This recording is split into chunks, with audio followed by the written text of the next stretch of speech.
Easy Rightsizing on KFOR FM 103.3, 1240 AM. Gosh, we're glad you're here with us this morning. Spring cleaning is on my mind. It's on the mind of Janine Bryant from Changing Spaces SRS. Happy weekend, Janine. Good morning.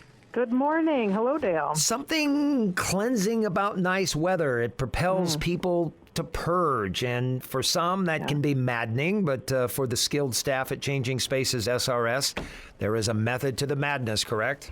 Oh, yes. It's my favorite time of year. Spring, it's a clean slate. It's a great excuse to get right-sizing and get downsizing and decluttering. It's my favorite way to spend time. You have available, and people are going to wonder how they can get their hands on this little exercise that we're going to go through here today, which I think is brilliant because it's simple, it's not burdensome, it's doable, and very relatable to people. Before we even begin the list, how can people get the list? Because they will want to. Absolutely, yes. So you can grab a pen and paper as you're listening, and you can make note of this exercise, the instructions for the exercise. But if you would like a printed copy sent to you, I would be happy to do that. If you give us a call at Changing Spaces, our number is 402-483-0555. I would be happy to send you a copy of this exercise, and the exercise / homework that I have for all of you is called Throw Out 50 Things. Here's that number again, 402-483-0555. Hopefully people have their pencils. How do you start the list? Okay, absolutely. So this is a simple exercise that I tell people about quite a bit. I do a lot of presentations around town about the right sizing process. And I think I developed this exercise because it is, like you said, it's very relatable, it's approachable, it's not scary, and it is meant to just kind of give you a jump start on your right sizing journey.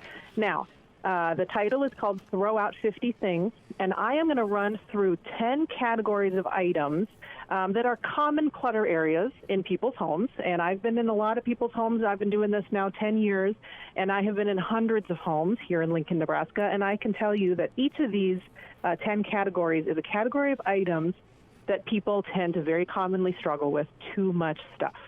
So I'm going to read out 10 categories, and if you can find 5 items in each of these categories to let go of, your home will be 50 items lighter.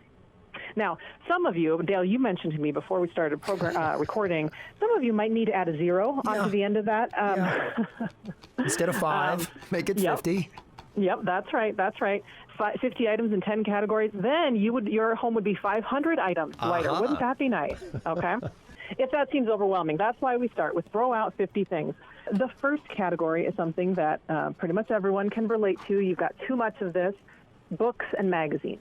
Okay, so I'm going to encourage everyone listening to try to find 5 books or magazines to let go of in your home. Now, you may have heard me say this before, but my rule for books is that, we've got 2 different kinds of books in our homes. We've got the books we've read and the books we have not yet read.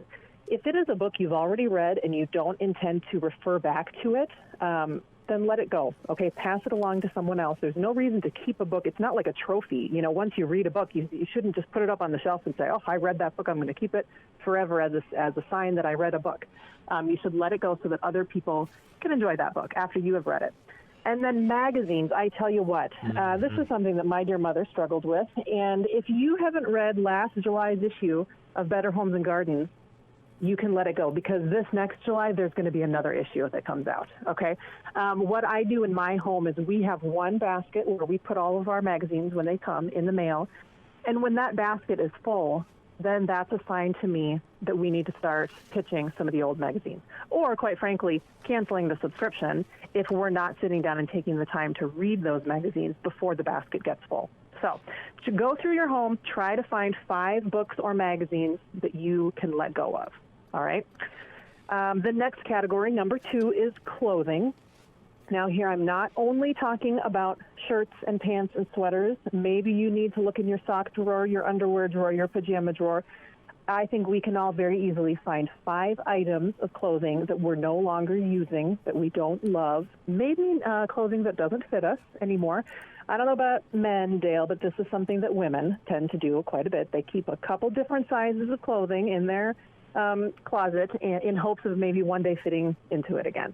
Now, my rule for that is, again, to set a limit for how much you're going to keep My rule is to keep maybe at a maximum of 2 sizes. If you tend to go between 2 sizes, then you can keep, both the larger size and the smaller size. But if it's ranging into 3 or 4 or more sizes, then it's time to move on and let go of those things that no longer fit. If size isn't an issue, do you have a time frame by which, if I haven't worn this in X number of months, what's your definition of that?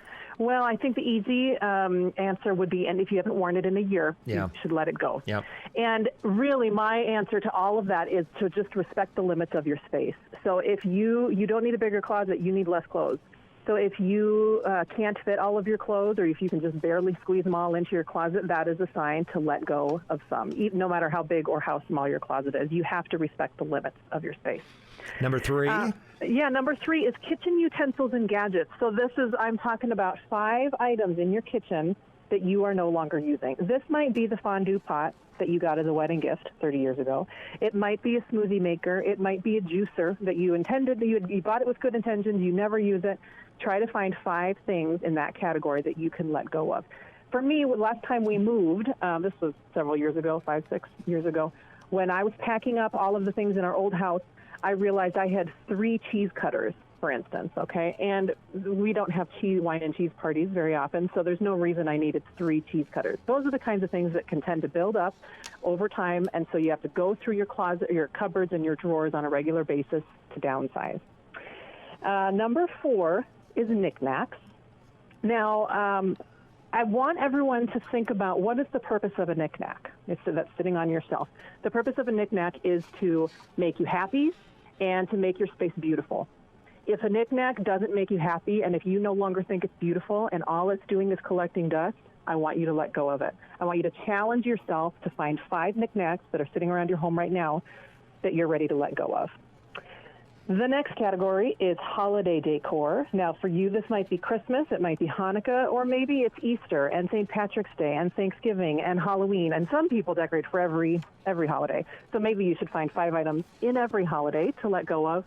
But this is a category of items where things tend to build up over time. And if you've been in your home for many years, suddenly your 3 boxes of Christmas decorations grows to 4, grows to 5, and then suddenly you have 18 boxes of Christmas decorations, and it's a little excessive. So go through, try to find 5 items that you're willing to let go of. The next one, number 6, is paperwork and mail. This is a time-consuming task. Right now, if we're staying at home, social distancing, we've got some more extra time at home. Go through your files and try to find 5 files, or even if it's just 5 pieces of paper that you no longer need, get rid of them, put them through the shredder, and your file will be that much lighter. My tip for files, really, for clients who are downsizing, is to try really hard to get all of your records down to 1 filing cabinet. That can be hard for some people, but in today's day and age when most things can be accessed online, 1 filing cabinet is really all you need. Number 7 is pantry and food items.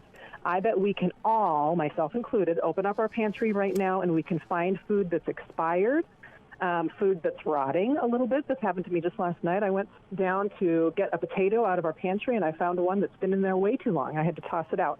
And in your fridge, especially in the door of your fridge, the condiments, try to find 5 things there that are expired or that you know you're not going to use and let them go. Number 8 on our list of 10 things, 10 categories to let go of is, number 8 is garage items. Try to go out to that garage. Spring is a great time of year because the weather is good. Go out there and find 5 things in your garage that you simply do not need. I bet it'll be pretty easy for most people to find 5 things that they can just put in the trash, because the things that are broken, stained, or no longer useful tend to end up in the garage, and that's where those kinds of things go to die. So that's a great place to find 5 items that you can just pitch. Number 9 is keepsake items. This is photos, greeting cards, or an actual item that has been passed down to you from other family members. Try to find 5 of those things that you no longer need.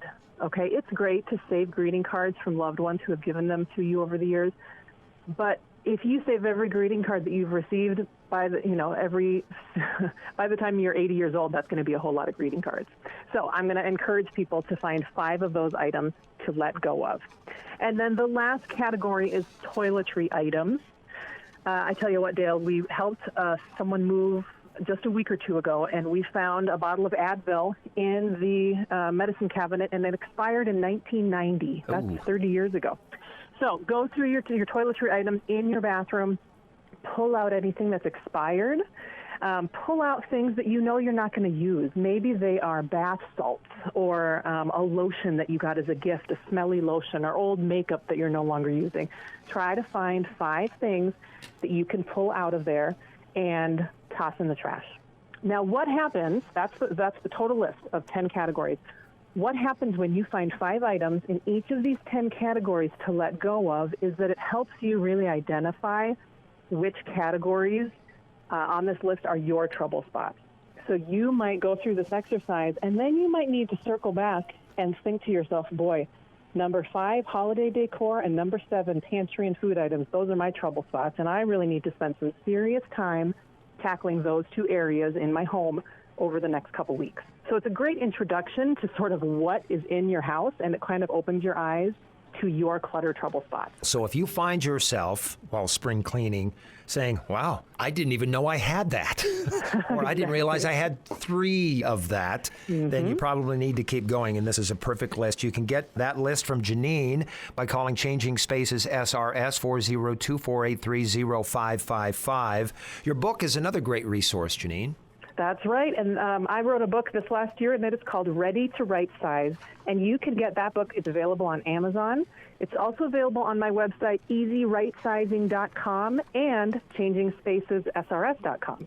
Learn more about the services that Janine Bryant and her staff at Changing Spaces SRS are so good at, changingspacessrs.com.